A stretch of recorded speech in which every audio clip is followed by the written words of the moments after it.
Ô, hụp cho lang khơi nhờ video để thọ tụi vui. Anh ấy tăngពីឆ្នាំទៅមួយរដូវកាលអាជីស័យរីកវាមិនធំហ្មងទេគាត់ថាវាស្អាតពេលដែលមើលផ្ទាល់គឺស្អាតជាងក្នុងរូបថតជាងក្នុងវីដេអូនឹងដាច់ហ្មងហើយពេលទៅដល់ហ្នឹងវាចំពេលហ្នឹងមេឃវាអត់សូវក្តៅខ្លាំងអញ្ចឹងមេឃអំណោយផលមែនតើស្អាតទៅដល់មានអារម្មណ៍ថាស្រស់ស្រាយ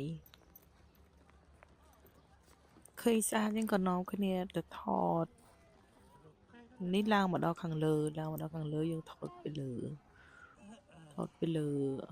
អស់ហើយអញ្ចឹងទៅយើងចុះមកក្រោមវិញនេះកន្លែងគេអង្គុយលេងគេមានលក់របៀបជាប្រភេទទឹកនិងប្រភេទផ្អែមអីតិចតួចទេមិនមានរបស់ញ៉ាំអីច្រើនទេហើយយើងដើរមកមុខផ្លូវចេញហ្នឹងមានស្រះទឹកថយធំមែនតែនហើយច្រើនអានេះនៅពេលដែលឃើញមកជុំហ្នឹងគឺពេលហ្នឹងដាក់ចំណីឲ្យគេមានលក់ចំណីបោះឲ្យអូមកឡងពេញហ្នឹងហើយបន្ទាប់ពីយើងចេញពីហ្នឹងយើងទៅញ៉ាំនំ pancake ដែលល្បីនៅតំបន់ហ្នឹងណា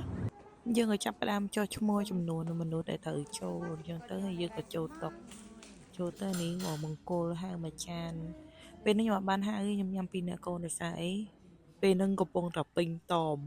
អញ្ចឹងបើសិនជាហៅម្នាក់មួយចានខ្ញុំញ៉ាំច្រើនខ្ញុំសុខចិត្តញ៉ាំតាមបន្តិចដូចជាញ៉ាំម្ដងនេះពេលហ្នឹងណាឆ្ងាញ់នំគេធ្វើភ្លាមក្តៅឆ្ងាញ់មែន